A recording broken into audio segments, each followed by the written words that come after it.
Equality of opportunity in public employment, article 16 of Indian constitution. Bharat के किसी भी citizen से डिस्क्रिमिनेशन नहीं किया जाएगा on the basis of rather only of religion, race, caste, sex, descent, place of birth or residence for public employment. But yes, there are certain exceptions. नमस्ते, हम पढ़ रहे इंडियन पॉलिटी और इंडियन पॉलिटी की series में अब हम बात करने जा रहे हैं आर्टिकल 16 की फंडामेंटल राइट्स चैप्टर में। अभी तक हमने देखा कि पार्ट 3 ऑफ इंडियन कॉन्स्टिट्यूशन में आर्टिकल 12 से लेके 35 तक फंडामेंटल राइट्स दिए गए हैं, जिसमें आर्टिकल 12 में दिया गया है स्टेट का डेफिनेशन और आर्टिकल 13 बोलता है कि कोई भी कानून जो फंडामेंटल राइट्स के डेरोगेटरी होगा वो नल एंड वॉइड हो जाएगा। इसके अलावा बात करता है वो जुडिशियल रिव्यू की भी। सो राइट नाउ हमारे पास 6 फंडामेंटल राइट्स है, उसमें से पहला है राइट टू इक्वालिटी, आर्टिकल 14 से लेके 18 तक। पिछली वीडियोस में हमने आर्टिकल 14 और 15 को पढ़ लिया था। उसके बाद पढ़ा था हमने मंडल कमीशन, क्योंकि आर्टिकल 16 के लिए उसको पढ़ना ज़रूरी था। और इस वीडियो में अब हम पढ़ते हैं आर्टिकल 16 के बारे में। आर्टिकल 16 बोलता है कि कोई भी सिटीजन, रिमेंबर सिटीजन, कोई भी सिटीजन इनएलिजिबल नहीं है या स्टेट उसके खिलाफ डिस्क्रिमिनेशन नहीं कर सकता only on the grounds of religion, race, caste, sex, descent, place of birth और रेजिडेंस। सबसे पहले तो यहाँ सिटीजन इंपॉर्टेंट है। दूसरा है कि स्टेट डिस्क्रिमिनेट नहीं कर सकता। इसका मतलब ये फंडामेंटल राइट स्टेट की पावर्स के ऊपर रिस्ट्रिक्शन है, स्टेट के अगेंस्ट है, क्योंकि स्टेट डिस्क्रिमिनेशन नहीं कर सकता। लेकिन डिस्क्रिमिनेशन कहाँ कहाँ नहीं हो सकती वो ग्राउंड्स पे लिखे हुए हैं, religion, race, caste, sex, descent, place of birth और रेजिडेंस। लेकिन अब आपके दिमाग में एक क्वेश्चन आना चाहिए कि SC ST रिजर्वेशन है जॉब्स में, OBC रिजर्वेशन है, तो ये रिलीजन वाली बात और कास्ट वाली बात तो ख़त्म हो जानी चाहिए। सर्टेन पोस्ट पर वुमेन रिजर्वेशन भी है और कुछ जॉब स्टेट निकालता है तो वो पर्टिकुलर स्टेट के लोगों के लिए भी होती हैं। सो एक्चुअली में ये आती हैं एक्सेप्शंस के अंदर। पहली बात, ये एक्सेप्शंस बनाने की ज़रूरत क्यों पड़ी? क्योंकि एक्चुअली में जब संविधान लिखा गया था उस समय सोसाइटी बहुत ज़्यादा जाति के आधार पर, भाषा के आधार पर बहुत ज़्यादा तरह से बंटी हुई थी। कुछ लोग, कुछ कास्ट इतने सोशली और एजुकेशनली बैकवर्ड थे कि उनके अपलिफ्टमेंट के लिए एक्स्ट्रा एफर्ट्स लगाने की ज़रूरत थी। खैर, हमारे पेपर में तो एक्सेप्शंस आएंगे और वो क्या क्या है चलिए देखते हैं। सबसे पहले एक्सेप्शंस बहुत सारे स्टेट में पहले थी, लेकिन 1974 में ऑलमोस्ट खत्म हो गई और फिर आंध्र प्रदेश में ये बचती थी। और क्योंकि आंध्र प्रदेश फिर तेलंगाना में भी बंटकर 2 राज्य बन गए, तो ये तेलंगाना में भी है। और ये क्या है कि पार्लियामेंट ये डिसाइड कर सकती है कि किसी स्टेट में, किसी यूनियन टेरिटरी में या किसी लोकल अथॉरिटी में कुछ पर्टिकुलर पोस्ट की एम्प्लॉयमेंट के लिए वहाँ आपका रेजिडेंस होना ज़रूरी है। मतलब आप रेजिडेंट के आधार पे चूज़ किए जाओगे। जैसे अभी ये आंध्र प्रदेश में है तो कुछ एम्प्लॉयमेंट्स में ये ज़रूरी है कि आप वहाँ के रेजिडेंट हों। दूसरी बात, आर्टिकल 16(4), जो बैकवर्ड क्लासेस एडिक्वेटली स्टेट की किसी सर्विस में रिप्रेजेंटेटेड नहीं हैं उनको रिजर्वेशन देके स्टेट अपॉइंट कर सकता है। मतलब जिन बैकवर्ड क्लासेस का स्टेट सर्विसेज में रिप्रेजेंटेशन ठीक नहीं है, खराब है, कम है, तो उनके लिए सरकार रिजर्वेशन दे सकती है ताकि उनका अपॉइंटमेंट किया जाए, उनको फेवर कर सकती है। अब ये बैकवर्ड क्लासेस मतलब मंडल कमीशन। लॉन्ग स्टोरी शॉर्ट में समझें तो 1979 में मोरारजी देसाई की गवर्नमेंट थी। उन्होंने सेकंड बैकवर्ड क्लास कमीशन को अपॉइंट किया BP मंडल की चेयरमैनशिप में, जो एक मेंबर ऑफ पार्लियामेंट भी थे। और ऐसा वो कर सकते थे क्योंकि आर्टिकल 340 ऑफ इंडियन कॉन्स्टिट्यूशन ये बोलता है कि सोशली और एजुकेशनल बैकवर्ड क्लासेस के लिए सरकार मेजर्स ले सकती है ताकि उनकी एडवांसमेंट की जा सके, उनकी अपलिफ्टमेंट की जा सके। कमीशन ने 1980 में अपनी रिपोर्ट को सबमिट किया, लेकिन बहुत सारे पॉलिटिकल रीजंस की वजह से 10 साल तक इस रिपोर्ट में और इसकी रिकमेंडेशंस पे कोई कार्यवाही नहीं हुई। इस रिपोर्ट ने ये आइडेंटिफाई किया था कि देश में लगभग 3743 जातियां हैं जो सोशली और एजुकेशनली बैकवर्ड हैं, और जो पूरी पॉपुलेशन का लगभग 52% है, और ये 52% में SCs और STs नहीं आते हैं। तो क्योंकि सुप्रीम कोर्ट ने पहले ही एक वर्डिक्ट में ये बोल दिया था कि 50% से ज़्यादा रिजर्वेशन एक साल में जॉब्स में नहीं दिया जा सकता, इसलिए कमीशन ने रेकमेंड किया कि ओबीसीज के लिए 27% रिजर्वेशन लाया जाए गवर्नमेंट जॉब्स में।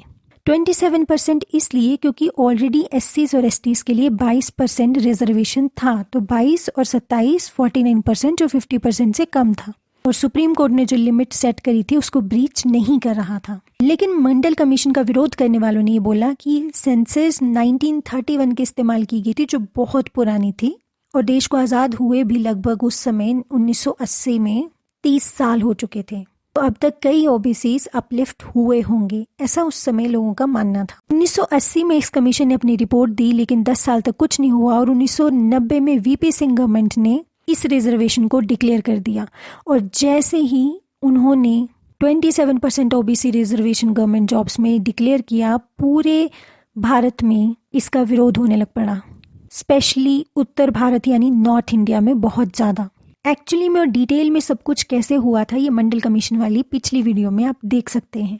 विरोध इतना ज़्यादा बढ़ गया कि नवंबर 1990 में VP Singh former prime minister को इस्तीफा देना पड़ा। फिर चंद्रशेखर प्रधानमंत्री बनते हैं, लेकिन उनकी सरकार भी टिक ना सकी, और 1991 में नरसिम्हा राव गवर्नमेंट आती है जो 27% ओबीसी रिजर्वेशन को इंट्रोड्यूस करती है, लेकिन 2 चेंजेस के साथ में।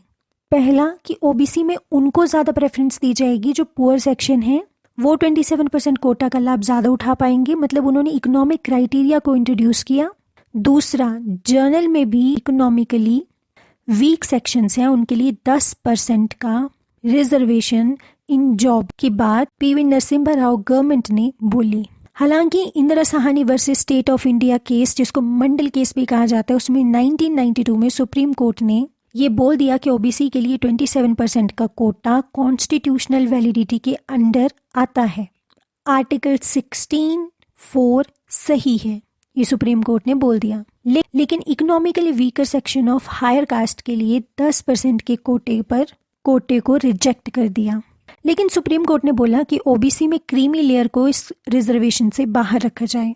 प्रमोशन में रिजर्वेशन नहीं दिया जाना चाहिए, हाँ इनिशियल अपॉइंटमेंट्स में दे सकते हैं, लेकिन बाद में ये कानून हट जाएगा। 77th कॉन्स्टिट्यूशनल अमेंडमेंट एक्ट 1995 में आर्टिकल 16(4)(a) को इंट्रोड्यूस करते हुए सरकार ने एससी और एसटी के फेवर में प्रमोशनल रिप्रेजेंटेशन दी उन एससीज और एसटीज के लिए जो स्टेट सर्विसेज में अच्छे से यानी एडिक्वेटली रिप्रेजेंटेटेड नहीं हैं। और बाद में 85th कॉन्स्टिट्यूशनल अमेंडमेंट एक्ट 2001 से कॉन्सिक्वेंशियल सीनियरिटी की बात की गई, यानी अगर रिजर्व्ड कैंडिडेट को पहले प्रमोशन मिली है जनरल से, तो नेक्स्ट प्रमोशन में भी वो सीनियर ही रहेगा। और उस समय जब ये 85th कॉन्स्टिट्यूशनल अमेंडमेंट एक्ट 2001 आया था, तो ये 1995 से लागू किया गया था, यानी रेट्रोस्पेक्टिवली। मतलब उस समय के गवर्नमेंट सर्वेंट्स को रिजर्वेशन प्रमोशन में जून 1995 से मिल रही थी, और ये अमेंडमेंट एक्ट आया कब था? 2001 में, रेट्रोस्पेक्टिवली। इसके अलावा मंडल केस में सुप्रीम कोर्ट ने बोला था, अपनी पुरानी जजमेंट की बात को ही याद किया था कि 1 साल में टोटल रिजर्वेशन कोटा जॉब्स में 50% से ज़्यादा एक्सीड नहीं करना चाहिए एक्सेप्ट सम एक्स्ट्राऑर्डिनरी सिचुएशंस। और अब जब सरकार ने 103rd कॉन्स्टिट्यूशनल अमेंडमेंट एक्ट 2019 ला के 10% रिजर्वेशन दिया है ईडब्ल्यूएस कैटेगरी के लिए पब्लिक एम्प्लॉयमेंट में, तो सरकार ने ये बोला है कि ये एक्स्ट्राऑर्डिनरी सिचुएशन ही है।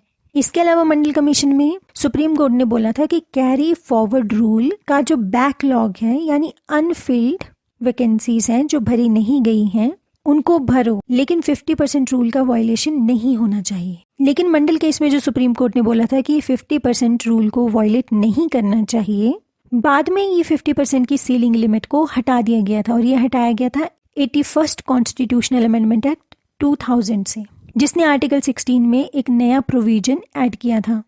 इसके अलावा मंडल केस में सुप्रीम कोर्ट ने बोला था कि एक परमानेंट स्टैट्यूटरी बॉडी, स्टैट्यूटरी मतलब जो पार्लियामेंट के एक्ट से बनी हो, वो एस्टेब्लिश की जानी चाहिए, जो ओबीसीज की कंप्लेंट्स को देखे, कौन से हैं ओबीसीज कौन से नहीं हैं ये देखे, किसको इंक्लूड करना है किसको एक्सक्लूड करना है ये देखे। तो सुप्रीम कोर्ट की इस रूलिंग के बाद गवर्नमेंट ने ऐसे स्टेप्स लिए। उन्होंने राम नंदन कमेटी बनाई सरकार ने, जो सबसे पहले तो क्रीमी लेयर को देखेगी, क्रीमी लेयर कौन सी है, और उन्होंने अपनी रिपोर्ट को 1993 में सबमिट भी कर दिया गया था कर दिया था, जिसको बाद में एक्सेप्ट भी कर लिया गया और सुप्रीम कोर्ट की रूलिंग के अकॉर्डिंगली बनाया गया national commission for backward classes 1993 में by an act of parliament. और by an act of parliament का क्या मतलब है कि एक statutory body, permanent statutory body बना दी गई एग्जैक्टली जो ये देखेगी कि किसको इंक्लूड करना है ओबीसी में, किसको एक्सक्लूड करना है, मतलब अंडर इंक्लूजन, ओवर इंक्लूजन और नॉन इंक्लूजन। और बाद में इस बॉडी को 102nd कॉन्स्टिट्यूशनल अमेंडमेंट एक्ट 2018 में कॉन्स्टिट्यूशनल स्टेटस भी दे दिया, मतलब इसको कॉन्स्टिट्यूशन में भी ऐड कर दिया गया और न्यू आर्टिकल ऐड हुआ था 338B।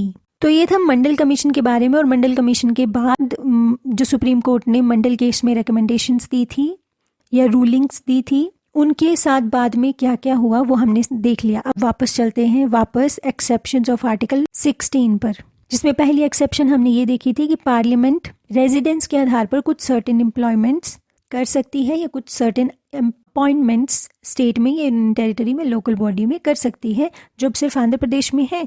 दूसरा हमने देखा था कि स्टेट रिजर्वेशन दे सकता है अपॉइंटमेंट्स और पोस्ट में in the favour of backward classes जो एडिक्वेटली रिप्रेजेंटेटेड नहीं है स्टेट सर्विसेज में। और इसके पीछे पूरी कहानी हमने मंडल कमीशन और वो देख ली। तीसरी एक्सेप्शन है आर्टिकल 16 इन ब्रैकेट 5।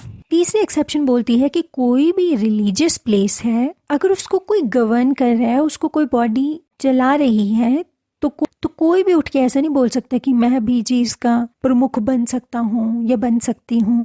अगर वो बॉडी चाहती है कि इस पर्टिकुलर रिलीजन के लोग ही उसके मेंबर्स बने तो वैसा किया जा सकता है। जैसे for example Ram Janmabhoomi trust, अगर वो कहे कि इसमें सब हिंदू ही आने चाहिए एज अ मेंबर, या उन्होंने कहा है, तो वो ऐसा बोल सकते हैं क्योंकि ये एक्सेप्शन है आर्टिकल 16 की इक्वालिटी ऑफ अपॉर्चुनिटी की। सो वैसे ही अगर चर्च में कोई बॉडी है और वो चाहते हैं कि क्रिश्चियंस ही आए इसमें, तो वैसा किया जा सकता है क्योंकि वो रिलीजन का मैटर है।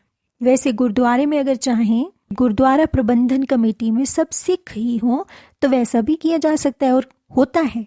सो ये इक्वालिटी ऑफ अपॉर्चुनिटी की एक्सेप्शंस हैं। और फोर्थ एक्सेप्शन है EWS 103rd constitutional amendment act 2019, 10% reservation for economically weaker section. मतलब ये वाला रिजर्वेशन जाति के आधार पर नहीं दिया जा रहा है, ये रिजर्वेशन दिया जा रहा है आर्थिक आधार पर, यानी इकोनॉमिकली वीकर सेक्शंस के लिए। वो इकोनॉमिकली वीकर सेक्शन जो SCs, STs, OBCs के अंडर नहीं आते हैं, मतलब SC, ST, OBC रिजर्वेशन उनको नहीं मिल रहा है। और इकोनॉमिकली वीकर सेक्शन में कौन कौन आ सकते हैं ये हमने पिछली वीडियोस में कवर कर लिया है। लेकिन अभी तक जो हमने पढ़ा SC, ST, OBC reservation in public jobs, तो ये सब जॉब्स में नहीं है। आर्मी में है क्या, इसरो में है क्या, साइंटिफिक और टेक्निकल एरियाज में है क्या, तो कुछ पोस्ट्स ऐसी हैं जहाँ पर रिजर्वेशन नहीं है। अगर आप उन पोस्ट के नाम बता सकते हैं तो कमेंट में ज़रूर बताएं। नेक्स्ट वीडियो में हम पढ़ेंगे आर्टिकल 17 और आर्टिकल 18। इसके साथ हम राइट टू इक्वालिटी को ख़त्म करेंगे और फिर हम राइट टू फ्रीडम को देखेंगे उससे नेक्स्ट वीडियो में। सो मिलते हैं अगली वीडियो में। Till then, thank you.